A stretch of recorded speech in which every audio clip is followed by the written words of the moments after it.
Telugu digital media network లో political కేటగిరీలో number 1 కేవలం 72 గంటల్లో 1,50,00,000 వ్యూస్ పైగా పాపులర్ టీవీ నెట్వర్క్. నమస్కారం మేడం, మీ పేరు? నా పేరు విమల అండి. ఏం చేస్తుంటారు? నేను హౌస్ వైఫ్ అండి. సార్ ఏం చేస్తారండి? సార్ ఇంట్లో ఉంటారు. అంటే పని చేయాలి కదా, కూలి పని చేస్తారు. కూలి పని చేస్తారు. పిల్లలు ఎంతమంది అండి? 2 బాబులండి. చదువుకుంటున్నారా? ఏం చదువుతున్నారు? 6th 7th మరి అమ్మఒడి పడిందా? పడింది మ్యామ్. డ్వాక్రా రుణమాఫీ అయిందండి? పడింది.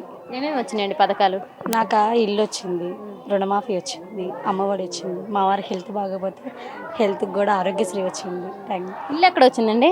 నాకు ఎదురు పాములేరని గన్నవరం దగ్గర వచ్చింది. బాగా మంచి కాస్ట్లీ ఏరియాలోనే వచ్చింది. అవునండి.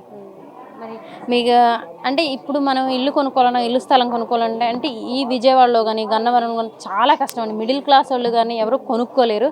అలాంటిది భూమి ఇవ్వడం అంటే చాలా గొప్ప విషయం అండి. మీకు ఎలా అనిపిస్తుందండి? చాలా సంతోషంగా ఉంది కదండి. నాకైతే చాలా సంతోషంగా ఉంది. మాకు ఒక ఇల్లు లేదు, అలాంటిది జగన్మోహన్ గారు ఇల్లు ఇచ్చారంటే చాలా. మరి అసలు గన్నవరం అంటే అది అసలు మంచి పెద్ద ఏరియా. అసలు అలాంటి ఏరియాలో వచ్చిందంటే అసలు మన విమాన ప్రాంతం అదన్నీ ఉన్నాయి కాబట్టి, ఎయిర్పోర్ట్ ఇవన్నీ అలాంటి ఏరియాలో వచ్చిందంటే చాలా గ్రేట్. కాబట్టి నేను చాలా సంతోషంగా. మీకే కాకుండా మీకు తెలిసిన వాళ్ళకి అంటే మీ ఒక్కరికి ఎవరు కదా, అక్కడ చాలా మందికి ఇచ్చే ఉంటారు. వాళ్ళందరూ ఎలా అనిపించిందండి? ఎప్పుడో కలిసే ఉంటారు వాళ్ళందరూ. ఆల్రెడీ మన వాగ్లోనే వచ్చినాయి. వాళ్ళందరూ చాలా సంతోషంగా ఉంది, మంచి ఏరియా వచ్చిందని అని అనుకున్నారు. మనం అక్కడికి వెళ్ళిపోదాం అక్క, నువ్వు వస్తావా అని అడిగారు. వస్తామే, ఇచ్చాక తప్పదు కదా, మనకు అద్దె లేదు కదా, అద్దె లేని ఇది కాబట్టి వెళ్దామని డిసిషన్ తీసుకున్నాం. మరి ఇవే కాకుండా ఎలా ఉందండి అసలు ఈ జగన్మోహన్ రెడ్డి గారి 5 ఏళ్ల పరిపాలన అసలు ఎలా ఉంది? పేదవాళ్ళకి అంటే మీరు కూలి పని చేసుకోలేను, పేదవాళ్ళే అంటే సామాన్యులు మిడిల్ క్లాస్ ఎలా ఉందండి? ఈ మిడిల్ క్లాస్ వాళ్ళందరికీ కానీ రేట్లు పెంచేసి మిడిల్ క్లాస్ వాళ్ళు బతకలేకపోతున్నారు అంటున్నారు. అది ఎంతవరకు నిజమండి?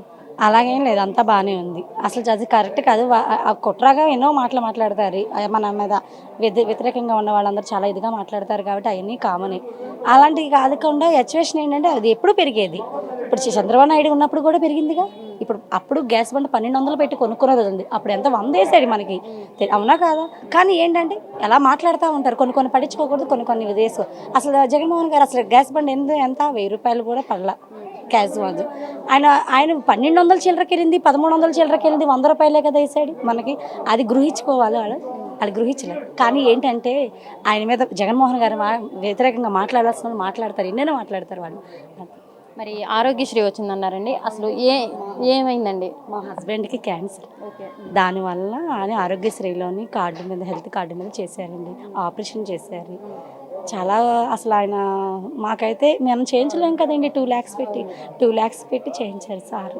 లైఫ్లో మర్చిపోయాం ఆయన్ని. 2 lakhs మొత్తం గవర్నమెంట్ ఇచ్చిందండి.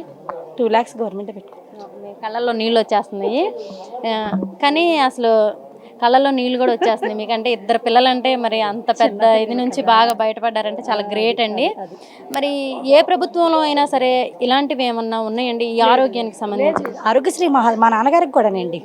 ఆల్రెడీ మా నాన్నగారికి ఆపరేషన్, పేగు చిల్లు పడింది. ఎక్కడ చేయననే సార్ ఆపరేషన్ మన గవర్నమెంట్ హాస్పిటల్లోనే చేశారు. అసలు ఆయనకి అసలు 5 lakhs అడిగారు. ఆరోగ్యశ్రీ లేదన్నారు దానికి.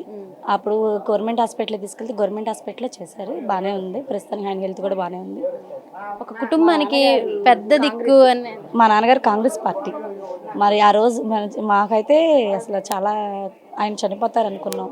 క్యాజువల్గా 5 రోజులే టైం ఇచ్చారు సారు. అప్పుడు మన డాక్టర్లోని మా తమ్ముడు గారు వేరే వాళ్ళని పట్టుకొని గవర్నమెంట్ హాస్పిటల్లో చేయించారు. ఒక కుటుంబానికి పెద్ద దిక్కు అనేది, మగ దిక్కు అనేది చాలా అవసరం అండి. అలాంటిది ఆ కుటుంబానికి ఇటు మీ హస్బెండ్, కానీ మీరైతే తెలుస్తుంది మీ మొహంలోనే, మీ కళ్ళల్లో నీళ్ళలోనే తెలుస్తుంది ఆనందము. అంటే ఆయన అంత పెద్ద వ్యాధి నుంచి కూడా బయటపడ్డారంటే మీరు చాలా సంతోషంగా అవుతాయండి. మరి దీని నుంచి మీరు ప్రజలకు అసలు ఏం చెప్పాలనుకుంటున్నారు? అంటే కొన్ని చోట్ల మనం చూసినట్టయితే ఆరోగ్యశ్రీ సరిగా పని చేయట్లేదు అని అంటున్నారు.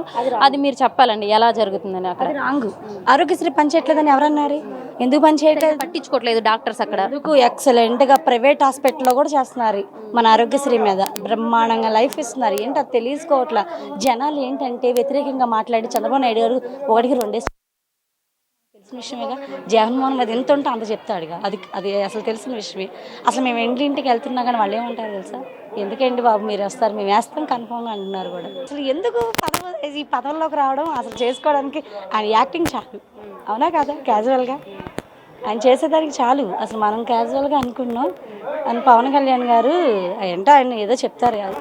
ఆయన సినిమా చేసుకున్నవాడికి సీఎం పదవి ఎందుకు ఆయనకి? అవునా కాదా? ఈయన వచ్చినాక ఎలా ఉంది పరిపాలన, ఆయన ఉన్నప్పుడు పరిపాలన ఎలా ఉంది? అవునా కదండి? క్యాజువల్ మీకు తెలిసిద్ది కదా. ఈయన పరిపాలన ఎలా ఉంది, ఆయన పరిపాలన ఎలా ఉంది? ఈయన పరిపాలనలోని కాళ్ళ దగ్గరకు వచ్చేస్తున్నారు ఏ సర్టిఫికెట్స్ అయినా. సచివాలయంలోకి వెళ్తే మన దగ్గరికి వెళ్తున్నాం. ఇన్నాళ్ళు ఎక్కడెక్కడ తిరిగే వాళ్ళం అండి. మన ఎక్కడ ఆఫీసులు తిరిగేవాళ్ళం, ఎక్కడికి అక్కడికి, ఎంఆర్ఓ ఆఫీస్కి, ఈ ఆఫీస్కి, మన తాలూకాలకి ఎన్నిసార్లు తిరిగాం. కుక్కలు తిరిగినాడు తిరిగాం మేమైతే కులం సర్టిఫికేట్కి. మా అక్క, నేను వెళ్ళకపోతే మా అక్క తిరిగింది నా కోసం. వైద్యం ఓకే, గృహం ఓకే, మరి ఇంకోటి విద్య అండి. మీకు పిల్లలు ఉన్నారు, విద్య పరంగా వచ్చేసరికి అమ్మఒడి వేస్తున్నారు. అదే కాకుండా గవర్నమెంట్ స్కూల్స్ ఎలా ఉన్నాయండి పిల్లలకి? ఇప్పుడు మా పిల్లలకైతే మమ్మీ మా క్లాస్లోని ఫ్యాన్స్ 3 ఫ్యాన్స్ పెట్టారు మమ్మీ, జగన్మోహన్ గారు వచ్చారంట, సార్ ఇచ్చారంట మమ్మీ అని చెప్పారు మా పిల్లలు. మిస్కో ఫ్యాన్ అంట పిల్లలకి ఇది 3 ఫ్యాన్స్ అంట, మిస్కో ఫ్యాన్ పెట్టారు మమ్మీ, 4 ఫ్యాన్స్ ఉన్నాయి అని వివరం తీసి అన్నీ చెప్తారు.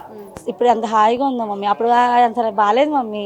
అసలు బాత్రూమ్స్ కూడా నీట్గా ఉండేవి కదా, ఇప్పుడు బాత్రూమ్స్ కూడా చాలా నీట్గా ఉన్నాయి మమ్మీ అని చెప్తున్నాను.